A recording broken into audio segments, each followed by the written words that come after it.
Thank you, ma'am. Presenter as well as for hosts. Thank you, ma'am.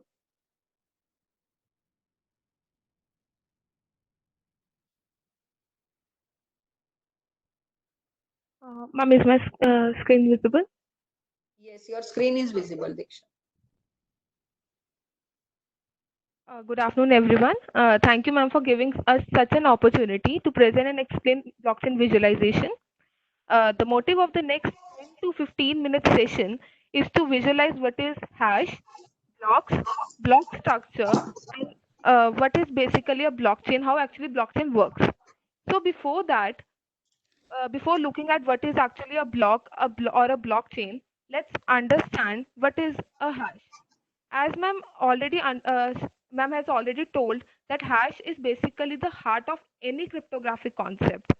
Hash is a mathematical function which converts an input of arbitrary any length into an output of fixed length. It is basically an irreversible process. That is, the data can be converted into hash, but the hash cannot be converted back into the data. As you can see, currently the system has is having blank data. Hence, for the blank data, we are having the corresponding hash. Next, generally, the blockchain uses SHA-256 hash in order to compute its hashes. Let's see how properties of hash changes. Just a second. Suppose I have I've changed some data into the file, so the corresponding hash will also change, whereas the length of the hash will remain same. So let's change only a single word in the data. So you can see the complete hash value will change, whereas the length of the value will remain same. Again, we can see for the same word welcome, the hash remains same. So this is the concept of hashing. Next, let's visualize, as told by in the morning session, told by Sofat sir, about the blockchain structure. Let's visualize blockchain structure. Diksha, I will just interrupt for a second. People are asking which visualization tool you are using for this, so you can just tell them you are using your browser or whatever demo you are using. This is basically a demo created by us for using our code. This is basically a front end created by us only in order to show the visualization of how what is So, actually a so yes, all participants, we had created this demo session using some code. So if you want to have this code, we can share with you so that you can have a demo session with your students as well. We can share this code for sure. But right now you're not using any platform or any browser for specifically for this. Yes, ma'am. It is working on my local host only currently. Right. Thank you, Diksha. So let's continue. So next, the concept of a block. This screen corresponds to the block structure, as told by ma'am earlier. The block consists of a nonce, a data, and hash. So as you can see, the current color of the current block is basically green. This indicates that the block has been mined. That is, the mining difficulty in order to mine the block has been reached by the system. So as we can see that there is currently no data in the block. So if we substitute some data in the block, the color of the block completely changes to red, and the corresponding hash also changes. But the system takes it as an invalid block, as the mining difficulty is not reached. In order to add the block into the blockchain, the miner needs to mine the block. Let's mine the block. The system will take some time in order to mine the block. How it is done? First, let's see. The mining difficulty is termed in terms of hash. That is, in this current system, the mining difficulty is defined as four zeros prefixed to the hash of hash. So, in order to achieve the mining difficulty, the system needs to get four zeros prefixed to the hash. So how this is done? Let's see it manually. Suppose we have this data. The system will randomly check the nonce, like we put one. Will system will randomly put the nonce, check the nonce, and it will add it to the data, and corresponding hash will be generated. Next, as the as the mining difficulty is not achieved, it will again check it. No, the mining difficulty is not achieved. Next, again. So subsequently, the mining difficulty is checked and mining difficulty is achieved. Next, when the mining difficulty is achieved, the block is mined. This is why it is said that it takes approx 10 minutes to actually mine a Bitcoin into the blockchain. So any doubts till now? Or shall we take the doubts at the end of the session? Next, I would like to request my co-presenter, Shubham, to continue with the rest of visualization. Shubham, can you please continue with the visualization? Hello? I'm Yeah, yeah. Please continue. just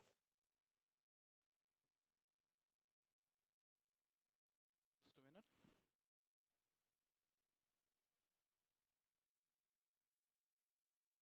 Hello. I'm audible to every. I'm Shubham. Yeah, please. Yes, you are audible. You can go ahead. Ma'am has already explained you the concept of hash. Ma'am has. Now I will try to tell you that how these blocks are actually clubbed together to make the form of a blockchain. Merging of the blocks is a bit similar to just like that of the linked list. As in linked list, we know that every node saves the address of the coming. Similarly, in the blockchain, what we do is the hash of this node, the first block, will be saved. The hash block of the and so on. We are trying to create a link between the different blocks and hence forming the blockchain. There might be the many confusions till now we used to face when we were just going or starting with the blockchain. Like to clear those doubts as they were being asked in the chats also. What is the nouns? Nouns is just the random number here which is being created. Difficulty level is this number of zeros that we are starting with. See, the hashes Hello. are starting with the four zeros. Hello. Diksha. Sudharshan, your voice is very low. We are not able to hear you at all. Sorry for the Now it's interruption, audible. but yeah, now it's okay. Thank you so much for sorry for the interruption, huh? No issues, ma'am. Thank you. So I was just trying to explain that what actually the nouns is. See, whatever, suppose this is the data. If this is the data, then obviously it will be having the same hash, right? We cannot change, it is not possible that with same hash, we can get different, uh, for the same data, it is not possible that we can get different hashes, right? So what, for that purpose, we are taking this field, which is in our hand, we can change it with the random numbers so that actually the required difficulty level can be met out. Mine, what happens is it keeps changing the value of nouns and calculate the hash. Change the value of nouns, calculate the hash. It will do as many times till it reaches the required difficulty level. Required difficulty level means hash should be starting with a prefix of certain number of zeros. In this case, it is 4 zeros. As it is starting with the 4 zeros means we have meet out the difficulty level. Hopefully the concept of and the hash is being cleared. Now, the other common doubt that appears is where the blockchain is actually being saved. So, blockchain is being actually here. It is possible. This is a small blockchain system containing of the three members: peer A, peer B, and peer C. All the peers are having the same copy of the blockchain. as soon as the new blocks will be the copies, it is their responsibility to get it updated along with the others also. Now, the other question that might arise is how the blockchain is really a very tampered proof. Let's see. Suppose peer A is a malicious person or a malicious miner who wants to make some changes in the block just for his own benefits. Might be in the block 1, might be in the block 2. See, as soon what happens is the hash of this block changes. Hash of this block changes and it is not meeting the difficulty level. So it became red. Hence, it is quite obvious that some malicious activity has happened from this block. In order to hide his malicious activity, peer A might try to mine this block once again. Hello? Hello. Some disturbance? Hello. Or shall I continue? Yeah, sir, your voice is not audible. It's very low. Okay. Ma'am, is it now audible? Somewhat audible, but not very clear. Ma'am, is it audible? Yeah, it's audible. You could be quite bit. It's not. Sometimes it's bit low, but your pitch is very, very low. I think be on high pitch while speaking. Ma'am, should I continue?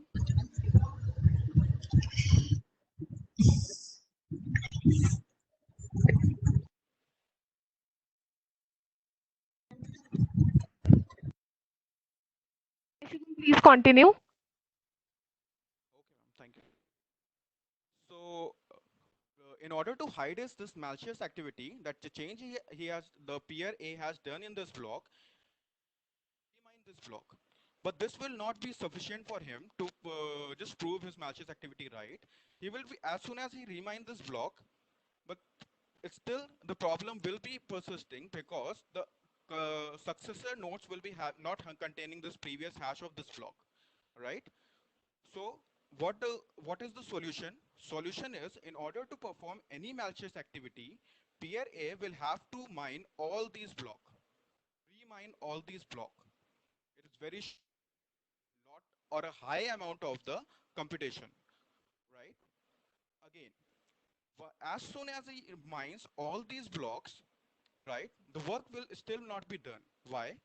Because the copy of the blockchain that is being saved with the peer A will not match with the blockchain copy that is being saved by the peer B as well as the peer C, right? So what he needs to do is he needs to convince either peer B or peer C to make this that he has done in this block. If he is successful in convincing peer B or peer A to do all these computation activities for him, then in that case, 51% attack, one of the most common known attack of the blockchain, might be possible. But theoretically, only this attack exists. It is not possible in practical to take out. The reason being, cannot convincing the peer A or peer B seems easy over here because it's just the three individual or the three organizations being creating the network. But in the real world, there will be obviously the hundreds or the millions of the users, and convincing them means you need to have a power of 50% of the computation power of the whole blockchain system. So that's it. If any questions still. So, if there any doubts, you can please ask. So thank you, Diksha and Shubham, for this visualization, for all the concepts we have learned in this fundamentals session. There was one question